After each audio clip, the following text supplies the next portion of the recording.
A riddle at the threshold. A riddle at the threshold.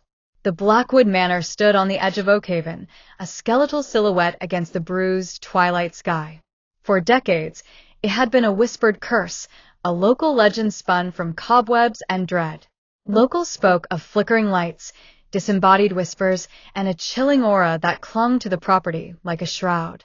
They said it was cursed, haunted, a place where sanity frayed and disappeared into the shadows. Elias Thorne, a young historian with an insatiable hunger for forgotten tales, had heard all the rumors.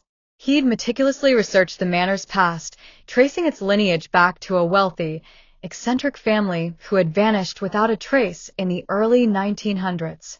No bodies, no note, just an empty house and a lingering sense of unease.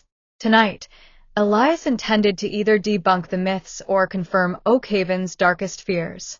Armed with a flashlight, a portable camera, and a healthy dose of academic skepticism, he picked the rusted lock and stepped into the suffocating silence.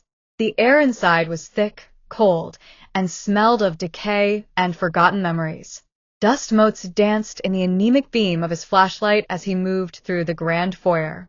The furniture, draped in white sheets like spectral figures, cast grotesque shadows. Each creak of the floorboards, each groan of the settling house, was amplified in the oppressive quiet. He found the library first, shelves lined with books whose spines had long since crumbled.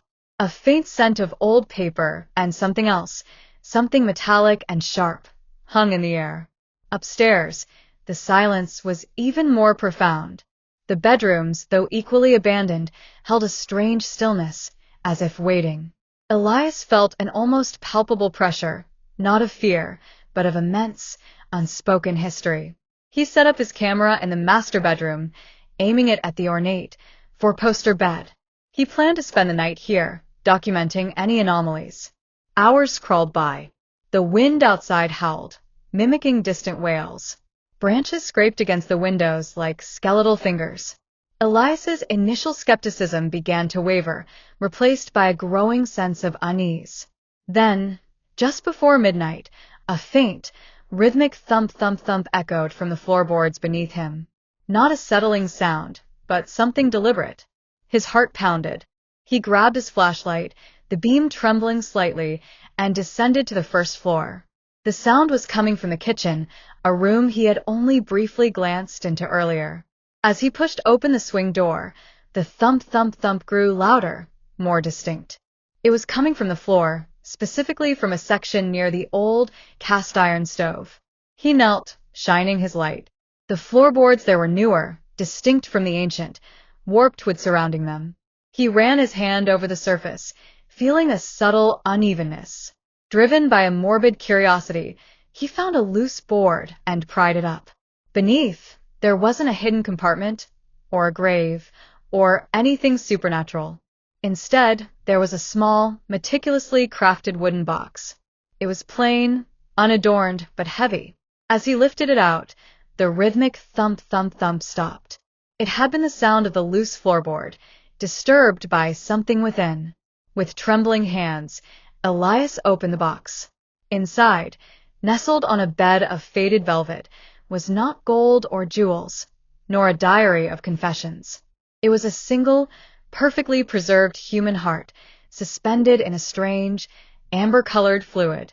Attached to it, with delicate, almost surgical precision, were tiny, intricate clockwork mechanisms, gears, springs, and levers, all connected by impossibly thin wires. A minuscule winding key protruded from one side. The silence that followed was deafening. It wasn't supernatural. It was something far more chilling. The meticulous craftsmanship, the chilling preservation, the sheer audacity of it. This wasn't a ghost story. It was a testament to a scientific obsession taken to its darkest extreme. The Blackwood family hadn't vanished. They had, perhaps, been experimenting with life itself, pushing the boundaries of what was humanly possible. The manor wasn't cursed by spirits, but by the lingering echoes of a twisted genius. The true horror wasn't in what lurked in the shadows, but in what one person was capable of creating in them. Elias stared at the mechanical heart, realizing the rumors weren't about a haunting, but a warning.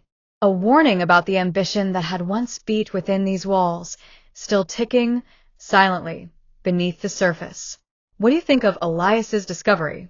Would you have stayed in the house after finding it?